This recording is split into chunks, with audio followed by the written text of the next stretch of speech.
ఒక లైఫ్ బోట్‌లో ప్రాణాలు అరచేతిలో పెట్టుకొని వెళ్తున్న ఒక సైనికుడిని చూపించడంతో మూవీ స్టార్ట్ అవుతుంది. ఇతని పేరు మార్క్. అతను చాలా రోజుల నుంచి ఈ బోట్‌లోనే ప్రయాణిస్తున్నాడు. చాలా రోజుల తర్వాత అతనికి ఈరోజు ఒక ప్రాంతం కనిపిస్తుంది. సో, తనకి ప్రాణం మీద, బ్రతుకు మీద ఆశ కలుగుతుంది. మార్క్ వెంటనే బోట్‌ని ఆపి అటువైపుగా తీసుకొని వెళ్తాడు. అయితే అతనికి అక్కడ ఎవరో దుండగులు ఉన్నారేమో అని భయంగా కూడా ఉంటుంది.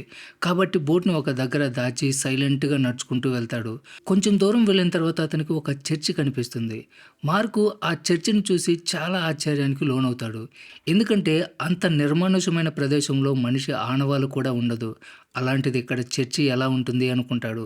మార్క్ ఆ చర్చి దగ్గరికి వెళ్ళేసరికి ఒక నన్ను చర్చి క్లీన్ చేస్తూ బయటికి రావడం కనిపిస్తుంది.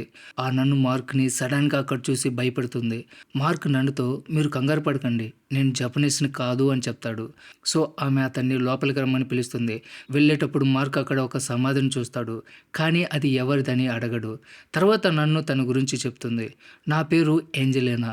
నేను నన్నని. జపనీస్ మా వాళ్ళని బందీలుగా చేసుకున్నారు.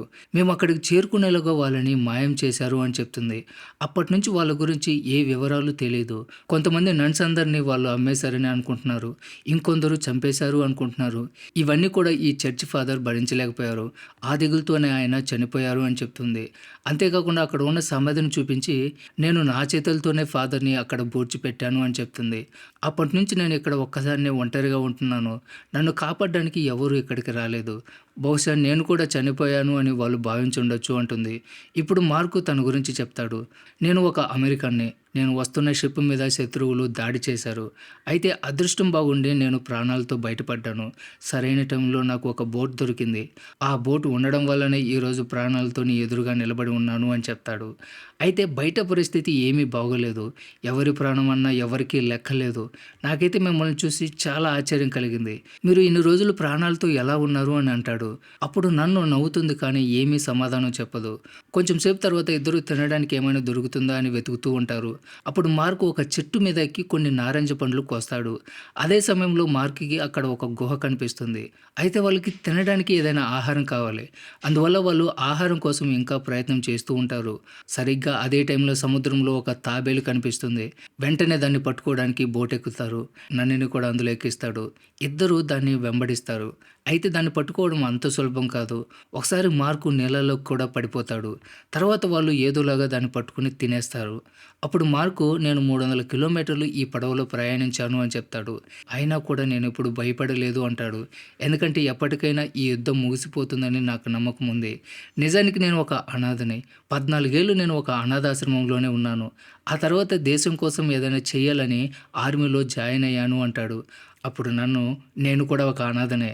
అయితే నేనెప్పుడు కూడా దేవుడికి దగ్గరగా ఉండాలనుకున్నాను. అందువల్లనే నేను నన్స్‌లో జాయిన్ అయ్యాను. ఇలా కొంతమందికైనా నేను మంచి మార్గం చూపించగలను అనిపించింది. ఇందులోనే నాకు సంతోషం కలుగుతుందని" చెప్తుంది. తర్వాత మార్క్ ఆమెతో ఫ్లర్ట్ చేయడానికి ప్రయత్నం చేస్తాడు. కానీ ఆ నన్ను ఇగ్నోర్ చేస్తుంది. ఈలోగా వాళ్ళకి ఆకాశంలో ఒక జర్మన్ యుద్ధ విమానం కనిపిస్తుంది. వాళ్ళిద్దరూ ఎలాగైనా ప్రాణాలతో బయటపడాలి. లేదంటే వాళ్ళు చూస్తే ఇద్దరిని చంపేస్తారు. కాబట్టి మార్క్ ఉదయం చూసిన గుహ గురించి నన్‌కి చెప్పి ఆమెని అక్కడికి తీసుకొని వెళ్తాడు. కొంచెం సేపటికి జర్మన్స్ బయట బాంబులతో దాడి చేయడం కనిపిస్తుంది. ఎటువైపు చూసినా మంటలు చెలరేగుతూ ఉంటాయి. అందులో చర్చి కూడా పూర్తిగా కాలిపోతుంది. సో, నన్ను ఇక మీదట సర్వైవ్ అవ్వడం చాలా కష్టమని భయపడుతుంది. ఈలోగా జపనీస్ అటువైపు రావడం వాళ్ళు చూస్తారు. ఎందుకంటే అక్కడ ఎవరో నివసిస్తున్నట్లు వాళ్ళకి ఇన్ఫర్మేషన్ వెళ్ళింది. ఇప్పుడు వీళ్ళు అక్కడి నుంచి వెళ్ళిపోవడానికి ఒక్కటే మార్గం ఉంది. అది లైఫ్ బోట్. అయితే వాళ్ళు దాన్ని కూడా కాల్చేసుంటారు. పైగా చాలామంది సైనికులు వాళ్ళ వైపు రావడం చూసి మళ్ళీ ఇద్దరు కూడా గుహలోకి వెళ్లి దాక్కుంటారు. ఎందుకంటే సైనికులు ఎక్కువ సంఖ్యలో ఉంటారు. అప్పుడు నన్ను "నేను వెళ్ళిపోయి లొంగిపోతాను. నువ్వైనా సేఫ్ అవుతావు" అంటుంది. కానీ మార్క్ అందుకు నిరాకరిస్తాడు. "నువ్వు వాళ్ళ చేతికి దొరికితే వాళ్ళు నువ్వు ఊహించినంత దారుణంగా నిన్ను శిక్షిస్తారు. కాబట్టి నువ్వు ఇక్కడే దాక్కుని ఉండు" అని చెప్తాడు. తర్వాత మార్కు చీకటి పడిన తర్వాత సముద్రం తీరానికి వెళ్ళి తినడానికి చేపలు పడుతూ ఉంటాడు. ఈలోగా అటువైపుగా ఒక జపనీస్ పడవ వస్తుంది. అది రావడం చూసి మార్కు అక్కడే దాక్కుంటాడు. ఎందుకంటే వాళ్ళు ఎక్కువసేపు అక్కడే ఉంటారు. అందువల్ల మార్కు ఒంటికి నల్లటి మట్టిని రాసుకొని జపనీస్ క్యాంపులోకి వెళ్తాడు. అక్కడ తినడానికి కావలసిన వస్తువులన్నీ తీసుకుంటాడు. అయితే ఈలోగా అక్కడికి జపనీస్ రావడం వల్ల రాత్రంతా మార్కు అక్కడే దాక్కుని ఉండాల్సొస్తుంది. ఇంకోవైపు నిద్ర లేచేసరికి మార్క్ కనిపించకపోవడం వల్ల నన్ను కంగారు పడిపోతుంది. మరోవైపు మార్క్ తినడానికి కావలసిన వస్తువులన్నీ తీసుకుంటాడు. జపనీస్ ప్రాక్టీస్‌కి వెళ్ళగానే మార్క్ అక్కడి నుంచి బయలుదేరతాడు. అయితే గన్ను పేలిన శబ్దం విని నన్ను మార్క్ చనిపోయాడు అనుకుని చాలా బాధపడుతుంది. ఆమె ఒక రాయి మీద తలపెట్టి ఏడుస్తూ ఉండగా మార్క్ అక్కడికి వస్తాడు. ఆమె గుహ నుంచి బయటకొచ్చినందుకు బాగా తిడతాడు. ఇంకెప్పుడు బయటికి రావద్దని చెప్తాడు. తర్వాత తను క్యాంప్ నుంచి తీసుకొచ్చిన వస్తువులు చూపిస్తాడు. అయితే నన్ను మార్క్ కనిపించినందుకు చాలా కంగారు పడింది. కాబట్టి ఇక మీదట ఎప్పుడైనా బయటికి వెళ్తే నాకు చెప్పెళ్ళు అంటుంది. మార్క్ కూడా సరే అని మాటిస్తాడు. తర్వాత ఒకరోజు మార్క్ ఒక రెడ్ ఫ్లవర్ తెచ్చి నన్నుతో ఫ్లర్ట్ చేయాలి అనుకుంటాడు. కాబట్టి మార్క్ ఇచ్చిన పువ్వుని గిఫ్ట్ అనుకుని తీసుకుంటుంది. మార్క్ ఆమెని "నువ్వు ఈ వృత్తిని వదిలిపెట్టగలవా" అని అడుగుతాడు. నన్ను "అలా చేయొచ్చు. కానీ అలా చేసిన వాళ్ళకి దేవుడు ఎప్పటికీ క్షమించడు" అంటుంది. మేము నన్నవ్వడానికి 5 సంవత్సరాల సమయం ఇస్తారు. అప్పుడు మాకు ఇది కరెక్టా కాదా అని నిర్ణయించుకోవచ్చు. ఇప్పుడు తను నన్నవ్వడానికి ఇంకో నెల రోజులు గడువు మాత్రమే ఉందని చెప్తుంది. ఈలోగా బయట ఏదో శబ్దం వినిపిస్తుంది. మార్క్ వెళ్ళి చూస్తాడు. జపనీస్ అందరూ అక్కడి నుంచి తిరిగి వెళ్ళిపోతూ ఉంటారు. ఇది వాళ్ళకి చాలా మంచి విషయమే. ఇద్దరూ చాలా సంతోషంగా ఫీల్ అవుతారు. ఇద్దరూ ఆ సంతోషాన్ని పంచుకుంటారు. అప్పుడు మార్క్ అవకాశం చూసి నన్నుతో "నేను ఈరోజు ఉదయం ఇచ్చినట్లుగానే ప్రతిరోజు ఫ్లవర్ ఇవ్వాలనుకుంటున్నాను. నేను మిగిలిన జీవితాన్ని నీతోనే గడపాలనుకుంటున్నాను. నీకు సేవ చేయాలి అనుకుంటున్నాను. ఎందుకంటే నేను చావుతో పోరాడి బ్రతికి బయటపడ్డాను. కొన్ని రోజుల ముందు నువ్వు నన్ను చూస్తే అస్సలు నమ్మలేవు. ఎందుకంటే నేను అంత ప్రమాదకరమైన చావుని ఎదుర్కొన్నాను. అప్పుడు నువ్వు నన్ను చూసుంటే ఇప్పుడు నేను ఇలా బ్రతుకున్నానంటే నీకు నమ్మకం కలిగేది కాదు" అంటాడు. మేము యవ్వనంలో ఉండగానే దేశం కోసం ప్రాణాలన్నీ త్యాగం చేసి కుటుంబాన్ని వదిలేసి ఆర్మీలో పనిచేయడానికి వెళ్తాం. అప్పుడప్పుడు మేము ఒంటరిగా ఫీల్ అవుతూ ఉంటాం. నువ్వు కూడా ఒక నెలలో నన్నుగా మారబోతున్నావని చెప్పావు. నువ్వు నీ నిర్ణయం మార్చుకో అంటాడు. నన్ను "మీరు నా చేతికున్న ఈ ఉంగరాన్ని చూస్తున్నారు కదా, ఇది సిల్వర్ది. మేము నన్నుగా మారాలని నిర్ణయించుకుంటున్నప్పుడు ఈ 5 సంవత్సరాలు ఈ సిల్వర్ రింగ్ పెట్టుకుంటాం. 5 సంవత్సరాల తర్వాత బంగారపు రింగు ధరిస్తాం. ఇది రూలు. ఈ జీవితం ఇలాగే కొనసాగుతుంది. నేను అలా చేయలేను" అంటుంది. ఆమె మాటలు విని మార్కు చాలా నిరాశపడతాడు. తర్వాత మార్కు సముద్ర తీరం వెళ్ళి నిలబడతాడు. నన్ను ఏంజెలినా అక్కడికి వెళ్తుంది. మార్కు "నేను బ్రతుకున్నానో చనిపోయానో కూడా నీకు తెలీదు" అంటాడు. తర్వాత ఆ రాత్రి వాళ్ళు భోజనం చేస్తూ ఉండగా నన్నుకి ఒక జపనీస్ డ్రింక్ దొరుకుతుంది. మార్కు దాన్ని ఓపెన్ చేస్తాడు. నన్నుకి కూడా తాగమని చెప్తాడు.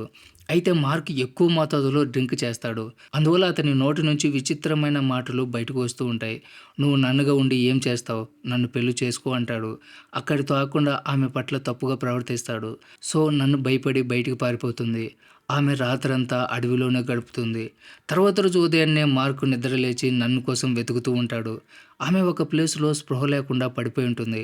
మార్క్ ఆమెను ఎత్తుకుని తీసుకుని వెళ్తాడు. వర్షం కారణంగా ఆమె బట్టలకి బురద అంటుకుని ఉంటుంది. మార్క్ ఆమెని క్యాంపుకి తీసుకుని వెళ్తాడు. అయితే జపనీస్ వాళ్ళు తిరిగి వచ్చేస్తుంటారు. అందువల్ల మళ్ళీ ఆమెని గుహలోకి తీసుకుని వెళ్తాడు. ఇప్పుడు నన్నుకి వేడిగా ఉండే దుస్తులు కావాలి. కాబట్టి మార్క్ వాటి కోసం జపనీస్ క్యాంప్కి వెళ్తాడు. అయితే అతను వాటిని తీసుకుని వచ్చేటప్పుడు ఒక సిపాయి అతన్ని చూస్తాడు. తప్పనిసరి పరిస్థితుల్లో మార్క్ అతన్ని చంపాల్సి వస్తుంది. తర్వాత అతని శవాన్ని తీసుకెళ్లి నదీ తీరంలో పూడ్చిపెడతాడు. ఎందుకంటే అతని మీద ఎవరికీ అనుమానం రాకూడదని. తర్వాత ఆ బట్టలు తీసుకుని వచ్చి నన్నుకి తొడిగిస్తాడు. 2 రోజుల తర్వాత నన్ను స్పృహలోకి వస్తుంది. ఆమె ఒంటి మీద ఉన్న బట్టలు మార్చడం చూసి కంగారు పడుతుంది. ఆమెకి ఎదురుగా మార్కు కూర్చుని ఉంటాడు. మార్క్ ఆమెతో "నీ పరిస్థితి చాలా దారుణంగా ఉంది. నీ ప్రాణం పోయే పరిస్థితి వచ్చింది. కాబట్టే నేను ఇలా చేయాల్సి వచ్చింది" అని చెప్తాడు. అలా చేసినందుకు ఆమెకి క్షమాపణ చెప్తాడు. ఎందుకంటే అతను ఉద్దేశపూర్వకంగా అలా చేయలేదు. సో నన్ను కూడా అతన్ని క్షమిస్తుంది. తర్వాత నన్ను "నిన్న రాత్రి నీకు భయపడి ఇక్కడి నుంచి పారిపోలేదు. నువ్వు మాట్లాడుతున్న మాటలు ఏవైతే ఉన్నాయో అవి నేను విన్నాను. అందుకోసమే ఇక్కడి నుంచి వెళ్ళిపోయాను" అంటుంది. కొంచెం సేపు తర్వాత బయట నుంచి బుల్లెట్స్ పేలిన శబ్దం వినిపిస్తుంది. మార్క్ నన్నుతో "మనం తప్పుగా అర్థం చేసుకున్నాం. వాళ్ళు తిరిగి రారు అనుకున్నాం. కానీ వాళ్ళు తిరిగి వచ్చేశారు. కాబట్టి మనం ఏదైనా చేయాలి" అంటాడు. అప్పుడు నన్ను "ఆ దేవుడికి నేను నన్నవ్వడం ఇష్టం లేదు అనుకుంటా. అందుకే మనలిద్దరిని ఇక్కడికి పంపించాడు" అంటుంది.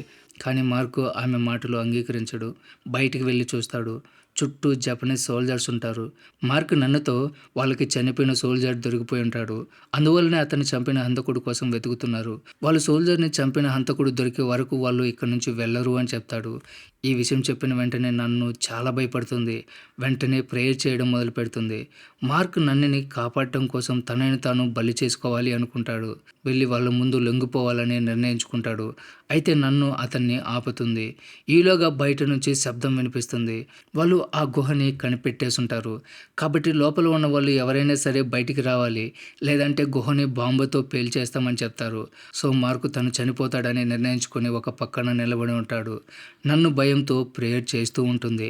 వాళ్ళిద్దరిది కూడా ఇదే ఆఖరి క్షణం అనిపిస్తుంది. ఈలోగా బయట నుంచి పెద్ద పెద్ద బాంబులు పేలిన శబ్దం వినిపిస్తుంది.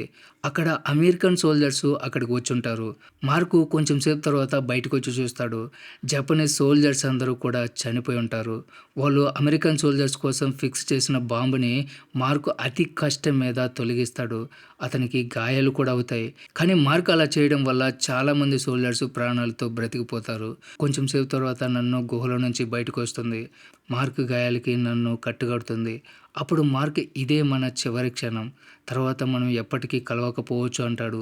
అప్పుడు నేను నిన్ను ఎప్పటికీ నా మనసుకి దగ్గరగా ఉంచుకుంటాను. ఎందుకంటే ఇన్ని రోజులు నాకు బ్రతకడానికి నువ్వు నమ్మకం ఇచ్చావు. నువ్వు ఎప్పటికీ కూడా నాకు మంచి ఫ్రెండ్‌వి అంటుంది. సో ఇద్దరు చాలా ఎమోషనల్ అవుతారు. ఈలోగా అమెరికన్ సోల్జర్స్ అక్కడికొస్తారు. మార్క్ వాళ్ళని సిగరెట్ అడుగుతాడు. తర్వాత వాళ్ళు అతని నోట్లో సిగరెట్ పెట్టి స్ట్రక్చర్ మీద తీసుకొని వెళ్తూ ఉంటారు. నన్ను కూడా అతని వెనకాలే వెళ్తుంది. సో ఇద్దరి మనసులో ఒకరి మీద ఒకరి జ్ఞాపకాలు ఎప్పటికీ పదిలంగా ఉంటాయి. ఈ సీన్‌తోనే మూవీ ఎండ్ అవుతుంది. సో ఇది ఫ్రెండ్స్ ఇవాల్టి video. Don't forget subscribe. Thanks for watching.